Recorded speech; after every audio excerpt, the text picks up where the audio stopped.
ఈ ఆవకాయ దండకం చదువుకుంటే ఆవకాయ టేస్టు శుచి రుచి అన్నీ పెరుగుతాయి. తప్పకుండా రోజు ఆవకాయ తినే ముందర ఇది చదువుకోండి. శ్రీ మహావిష్ణువు మదిలోన మెరసి ఉప్పు కారం ఆవ పొడులతో కలిసి లక్ష్మీనారాయణుల ఆశీస్సులందుకొని మానవులకు క్రొత్త టేస్టు చూపించగా శ్రీ శివుని దయ వల్ల నూనెను రప్పించి అన్ని కలిసి ఆవకాయనే పేరుతో ఇలలోన శాశ్వత కీర్తిని బడసి తెలుగువారి ఇంట ఇలవేల్పువై వెలసి తెలుగువారికి కీర్తి తెచ్చినావమ్మా. తెలుగువారికి మిగుల ప్రియమైన దాన తిన్నగొద్దీ రుచి మరగించుదాన నిన్ను మరువగలేము ఏనాటికైనా ఇంటింట నీ పేరు వినిపించునన్నా.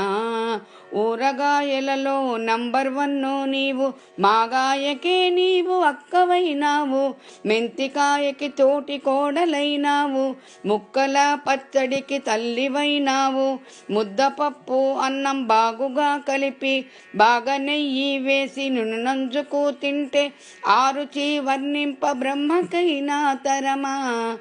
ఆధరువులెన్నైనా విస్తట్లో ఉన్న నీవు లేని విస్తరికి మార్కులేసున్న నిన్ను చూస్తే కనుల పండుగోయన్న అన్నన్న ఇది గదా ఊరగాయన్నా. నువ్వు లేని తెలుగిల్లు ఉండబోదమ్మా, నిన్నెంత తిన్నా తృప్తి లేదమ్మా. ఎండ మండిన గాని నోరు పొక్కిన గాని అస్సు ఉస్సంటూనే తృప్తిగా నిన్ను తిని మాటి మాటికి నీ నామమే తలుచుకొని మురిసి మురిసి మేము లేతుమోయమ్మా.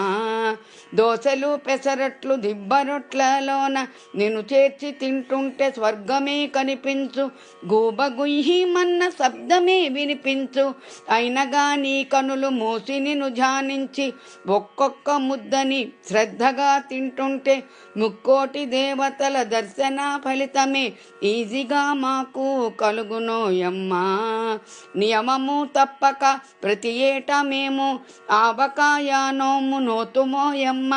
జాడీల్లో కూర్చుని ఆశీర్వదించమ్మ, స్థిరముగా మా ఇంట విలసిల్లవమ్మ.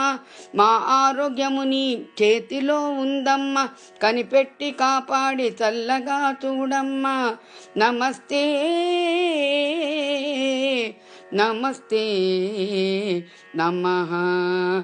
ఆవకాయ కటాక్ష ప్రాప్తిరస్తు. ఈ మధ్య పెరడీలు పాడడం లేదని అనుకుంటున్నారా? ఆవకాయ పెట్టడంలో బిజీగా ఉన్నానండోయ్. ఆంధ్రలో ఏంటో ఆవకాయ తినకపోతే ఎలాగా? మీరందరూ కూడా బాగా ఆవకాయ లగాయించేస్తూ ఉంటారు అనుకుంటాను.